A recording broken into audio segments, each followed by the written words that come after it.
I need to share with you what I think is a very important excerpt of a conversation, a very good conversation that I had that I think is going to help a lot of people. It has certainly helped me in the past. It is one of the reasons why I do what I do today. It's my hope that what I shared with this gentleman is a blessing to you the way it was to him. 58 years old, a division manager on his job, an entrepreneur, a father, a husband, a grandfather, and does some community work as well. He says to me, Doc, I wanted to set up some time. He said, this is a very strange request. I said, what's going on? He says, nothing wrong with my family. There's nothing wrong with my kids. He said, things, man, are about as picture perfect as things can be with them. I said, what's the problem then? He said, Doc, I love my family. He said, I've been working since the age of 15. And he said, man, I'm tired. He said, I'm tired. He said, I have been the glue for my family and everybody around me since the day I've been receiving a check. He talked a little bit about his childhood and how he had to start working early to support his family. And his mom came from a single parent home. His mom raised him and his brother. He said, but Doc, I'm tired. He said, I'm tired. I need rest. I need a blow. And I feel like I'm losing it. And, you know, he's talking and he's getting very emotional and he starts crying. And this thing really tugged on me. You know, he's getting really upset. I was letting him have his moment. And he said, Doc, you know, please forgive me for coming across weak or not coming across strong. I said, sir, let me interrupt you. That's part of the problem. Part of the problem is that we expect strong people to be strong all the time, as if none of us strong people have a right to feel the emotions and the fatigue and being worn down just like anybody else. I said, being a leader, being strong, leading a family, being the one that everybody relies on, I don't care who you are, is sometimes a thankless job. And I don't believe people do it because they're being mean or rude. I think people do it because they really rest in the knowing that you've got them, right? Families sometimes rest in the knowing that you've got them. People on your job sometimes rest in the knowing that you're going to hold it together. But the problem is few people think about the person who's holding everything together. I said, listen, you don't have to apologize to me about any of this emotion. I said, when was the last time you had a vacation? He said, probably 2 years before COVID. I said, so COVID hit 2020. You're talking 2018. It's 2023.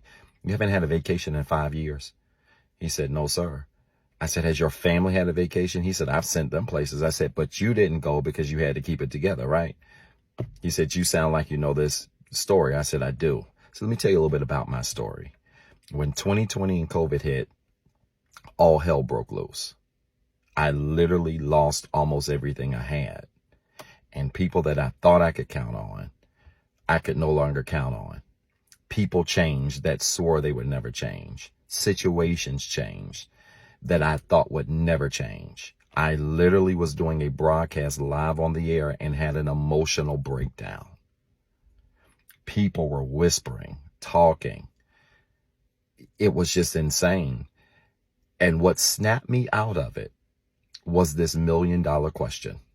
And that is, Zeb, if you were to die tomorrow, what would happen? So I looked at him and I said, sir, if you were to die tomorrow, what would happen? He said, man, honestly, I don't know. He said, I don't know how my family would make it without me. I said, no, that's the wrong answer.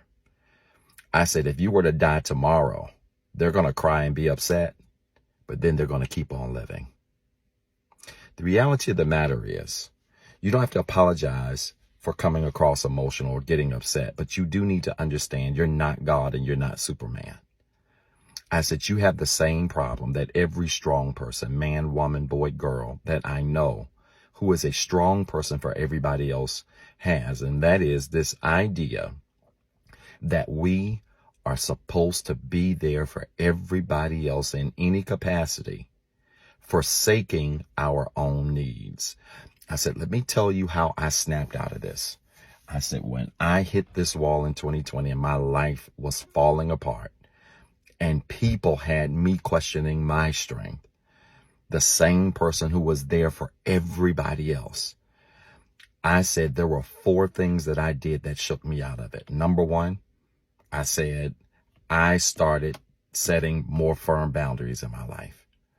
I learned how to set boundaries and not only set the boundaries, but be firm on them. I said the second thing that I did is big.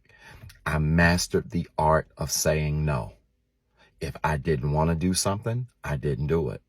If I didn't have time to do it, I would get to it later. Because I understood that sometimes when all we do is put other people first, we simply always end up in last. I said the third thing that I did is the same energy that I put into others, I learned how to put into myself, which means I don't mind helping other people. I don't mind paying another bill. I don't mind sending people on a trip. But doggone it, I'm going to go on a trip too. Because, again, if we don't take care of the vessel, then anybody that receives from us is not going to be receiving in their cup what they need from us. I said, here's the 4th and most important thing that I did. I learned how to communicate with the people around me and let them know that as much as I love and care about them, that it is important that I put the same amount of love, care, and attention into myself.